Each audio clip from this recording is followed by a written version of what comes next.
नमस्कार, आज की वीडियो में आपका स्वागत है। और आज हमारा जो विषय है वो है सिंह लगन। सिंह लगन में अगर आपकी कुंडली में लग्न सिंह है तो सूर्य लग्न का स्वामी हो जाता है और उसे लग्नेश कहा जाता है। आप यहाँ पर देखिएगा, यहाँ पर आप करते हैं सिंह राशि रख देते हैं तो इस तरह से राशियाँ कुंडली में ग्रहों को बल प्राप्त हो जाएगा। और सूर्य ने अपना विभाग बांट दिए हैं तो यहाँ पर लग्न का स्वामी सूर्य होता है। जरूरी नहीं यहाँ सूर्य यहीं बैठा हो, सूर्य कहीं भी हो सकता है, लेकिन यदि यहाँ 5 लिखा है तो ये लग्न है सिंह लगन और सिंह लगन का स्वामी होता है सूर्य। अब सूर्य कहाँ बैठने पर क्या फल होगा, यहाँ इसी वीडियो में इसी पर हम चर्चा करने की कोशिश करेंगे। सबसे पहली स्थिति क्या हो सकती है कि आपका जो लग्न है वो है सिंह लगन और सूर्य लगन में ही बैठा है। यदि सूर्य लगन में ही बैठा है तो यहां सूर्य का बैठना निश्चित रूप से बहुत शुभ माना जाता है। यह भी पंच महापुरुष में से योग में से एक नहीं है, किंतु बावजूद इसके सूर्य यहां बिल्कुल योग कारक माना जाता है, बहुत शुभ होता है। ऐसे व्यक्ति का स्वभाव बहुत अच्छा होता है। ऐसा व्यक्ति काफी साहसी स्वभाव का, काफी प्रबल शासक वृत्ति का, अपने शासन की इच्छा रखने वाला, चलाने वाला होता है, स्वाभिमानी बहुत होता है, निडर होता है। तो ये बहुत शुभ माना जाता है यहाँ सूर्य का बैठना। मस्तक बड़ा होता है ऐसे लोगों का, लाल रंग के स्वभाव, लाल रंग के या गुलाबी रंग के शरीर वाले व्यक्ति होते हैं। अगर सूर्य यहाँ बैठे तो सब प्रकार के सुख साधन बढ़ाता है, नाम प्रतिष्ठा अच्छी रखता है, पहचान ऐसे लोगों की अच्छी होती है, राजनीतिक पकड़ ऐसे लोगों में अच्छी होती है। अगर यहाँ सूर्य आ जाए तो आपने यहाँ ध्यान देना है, जब मैं किसी ग्रह को बहुत अच्छा बता रहा हूँ या बहुत खराब बता रहा हूँ तो ग्रह के बलाबल पर विचार कर लेना है। यदि बली ग्रह होगा तो ही ये फल दे पाएगा, अगर ग्रह बली नहीं है तो इस प्रकार के फल वो नहीं दे पाएगा, फिर वो कम होने लगेंगे। जितना बल ज्यादा ग्रह का होगा उतना शुभ फल ज्यादा आएंगे। जितना ग्रह अगर अशुभ है, अशुभ ग्रह बली है तो वो अशुभ फल ज्यादा देगा, शुभ ग्रह बली है तो वो शुभ फल ज्यादा देगा। अगर बल कम होने लगेगा तो उसका प्रभाव भी घटने लगेगा। अब यदि ये दूसरी राशि में चला जाता है तो सूर्य यदि उठकर यहां चला जाता है तो कुटुंब का, धन का, वाणी का सब प्रकार से लाभ करता है। ऐसे व्यक्ति की वाणी काफी प्रभावशाली हो जाती है। थोड़ा सा एक तरह से कठोर उग्र वाणी वाला होता है, लेकिन प्रभाव वाणी में बहुत होता है। लोग उसकी एक तरह से ये समझिए कि पावर ऐसी होती है वाणी में कि लोग दबते हैं। अब अगर हम बात करते हैं, सूर्य आ जाता है तीसरी राशि में यानी कि तुला राशि, तीसरे स्थान यानी कि तुला राशि में। तुला राशि में यदि सूर्य होगा तो यहां पर सूर्य निश्चित रूप से बहुत अशुभ होगा। तुला राशि में आकर सूर्य नीच हो जाता है। अब लग्नेश यदि नीच हो जाए यहां पर आकर तो ऐसी स्थिति में ये गले छाती के संबंध में, स्वास्थ्य के संबंध में अच्छा नहीं होगा। साथ साथ रुकावटें ज़्यादा होंगी, मेहनत बहुत कठोर परिश्रम करके भी उपयुक्त लाभ नहीं होगा। ऐसे लोगों को ज़्यादा कठोर परिश्रम जीवन में करना पड़ता है, रोग बार बार आने लगते हैं। पिता के सुख में यहाँ ये सप्तम दृष्टि यहाँ पिता के स्थान पर डालता है तो पिता के सुख में भी कमी करता है। कार्तिक की संक्रांति होती है जब सूर्य नीच होता है, उस संक्रांति में कार्तिक मास बोलते हैं, सौर मास जो है वो कार्तिक होता है। इसीलिए प्राचीन विद्वानों ने ऐसी स्थिति में कार्तिक शांति का विधान बताया है। यदि आपकी कुंडली में ऐसा है योग तो आप कार्तिक शांति के लिए अपने किसी नज़दीकी कर्मकांडी ब्राह्मण से संपर्क कर सकते हैं, वो आपको शायद उचित मार्गदर्शन इस संबंध में दे पाए। किंतु सूर्य की नियमित पूजा उपासना में भी इससे लाभ होगा। यदि आप लगातार सूर्य उपासना करते हैं, सूर्य की रोज पूजा करते हैं, प्रार्थना करते हैं तो उससे भी आपको इस संबंध में काफी लाभ हो सकता है। तो अगर सूर्य यहां बैठा है,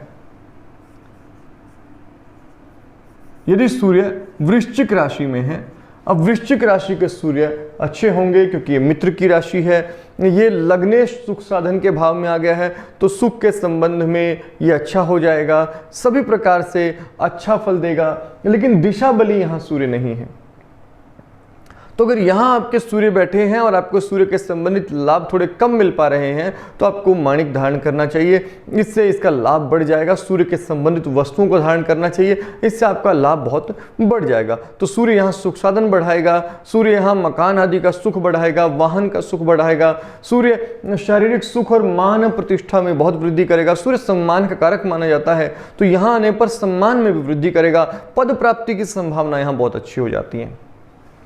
अगर सूर्य आपका धनु राशि में है पंचम भाव में, अब यहां सूर्य सोम उठकर पंचम संतान के भाव में आ गया है, तो संतान के प्रति रुचि बहुत रहेगी, संतान के प्रति लगाव बहुत रहेगा, संतान का सुख अच्छा होगा, शिक्षा के मामले में अच्छा हो जाएगा।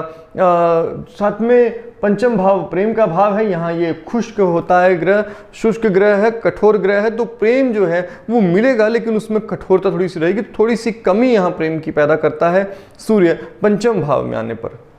अगर हम बात करते हैं सूर्य को छठे भाव में सूर्य हो, अब सूर्य जिनका छठे भाव में रहता है तो यहाँ क्या होता है, सूर्य के छठे भाव में आने पर शत्रु की राशि है और यहाँ आकर सूर्य बहुत बुरा प्रभाव देगा, रोग बढ़ जाएंगे, कष्ट बढ़ जाएंगे।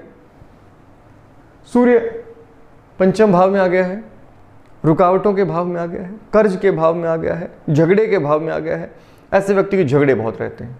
सूर्य वैसे ही कठोर ग्रह है, उग्र ग्रह है, उग्र ग्रह झगड़े के भाव में आ गया तो ऐसा व्यक्ति बात बात पर झगड़ने लगता है, लोगों से झगड़े ज़्यादा होने लगते हैं, कभी कभी बिना उसके झगड़े ही अचानक झगड़े उसके गले आ पड़ते हैं, तो झगड़े ज़्यादा होते हैं, कर्ज बनने की संभावना होती है, रोग ज़्यादा रहता है। अब यहाँ ये रोग के भाव में आ गया है और शत्रु की राशि में भी है, तो रोगी रहता है ऐसा व्यक्ति, बार बार उसे रोग बीमारियाँ आती रहती हैं, ज़्यादा रोग आते हैं। अगर सूर्य सप्तम भाव में चला जाए तो, अब सूर्य का सप्तम भाव में जाना मिश्रित फल देता है। वैसे तो सूर्य सप्तम भाव में आने पर लग्न को पूर्ण दृष्टि से देखता तो अपने शरीर के संबंधित सभी सुख अच्छे हो जाएंगे, पत्नी के भाव में आ गया, पत्नी से लगाव हो जाता है, लेकिन उग्र स्वभाव है, उग्र स्वभाव होने पर सप्तम भाव में प्रेम की कमी पैदा करता है। जो सौम्यता चाहिए संबंधों को बनाए रखने के लिए, पार्टनरशिप को बनाए रखने के लिए, उसकी थोड़ी कमी हो जाती है, तो ऐसे व्यक्ति के पत्नी से झगड़े और पत्नी को रोग ये देखने में आते हैं। अलगाववादी प्रकृति का होता है सूर्य, अपने ही तरीके से चलना पसंद करता है, तो ऐसे व्यक्ति में पत्नी के साथ झगड़े होने पर तलाकवादी या अलगाववादी स्थिति पैदा कर देता है, तो झगड़े ज़्यादा होते हैं। बहुत बुरा नहीं होता लेकिन यहाँ पर ये तनाव पैदा करता है। यदि सप्तमेश भी खराब स्थिति में हो या कोई और पापग्रह यहाँ बैठ जाए तो वैवाहिक जीवन का विनाश कर सकता है।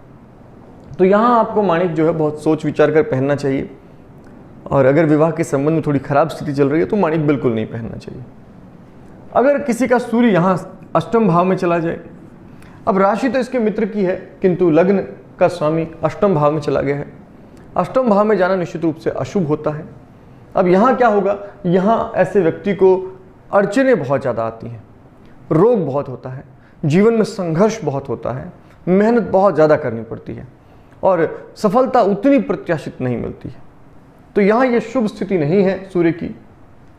अड़चन, दुख, कष्ट, संघर्ष ये सब जीवन में बढ़ जाते हैं। अगर सूर्य यहाँ बैठता है नवम भाव में, अब नवम भाव में मेष राशि के सूर्य बहुत ज़्यादा शुभ माने जाते हैं। उसकी वजह यहाँ क्या है, वजह है कि मेष जो है सूर्य की उच्च राशि है, तो सूर्य बहुत ज़्यादा पावर में है, शक्ति बहुत है, लग्न का मालिक है, पावर पहले से ज़्यादा है, फिर वो अपने उच्च स्थिति में चला गया तो अपने लग्नेश का जो फल दे सकता है वो मैक्सिमम फल यहाँ दिखाई देगा। धर्म के मामले में, आध्यात्म के मामले में, भाग्य के मामले में ऐसा व्यक्ति अद्भुत होगा। ऐसा व्यक्ति यदि राजनीति में होता है तो बहुत अधिक सफलता प्राप्त करता है।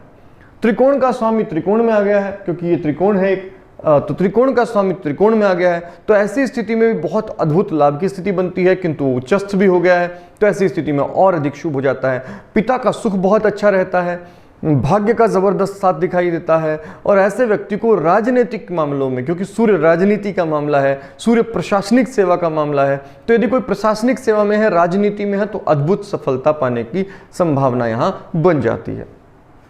अगर सूर्य दसम भाव में हो, अब यहाँ क्योंकि शत्रु की राशि है इसके तो थोड़ा कमजोर होगा, लेकिन दसम भाव जो है वो दक्षिण दिशा का भाव होता है, तो दक्षिण दिशा में सूर्य बली होता है, तो यहाँ सूर्य बली हो जाता है, काम के लिए बहुत अच्छा हो जाता है। तो कार्य के मामले में ऐसा व्यक्ति को बहुत सफलता यहाँ मिलती है, कार्य क्षेत्र में लाभ देता है और लग्न के मूल स्वभाव यहाँ ठीक ठीक दिखाई देता है।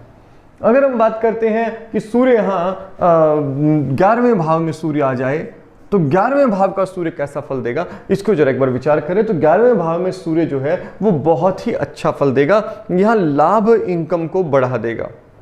साथ ही साथ ऐसे व्यक्ति के बड़े भाई से सुख बहुत अच्छा रहेगा, बड़े भाई से लगाव बहुत अच्छा रहेगा, मित्र की राशि है इसके, तो निश्चित रूप से सब प्रकार से शुभ और अच्छा ही फल प्राप्त होगा।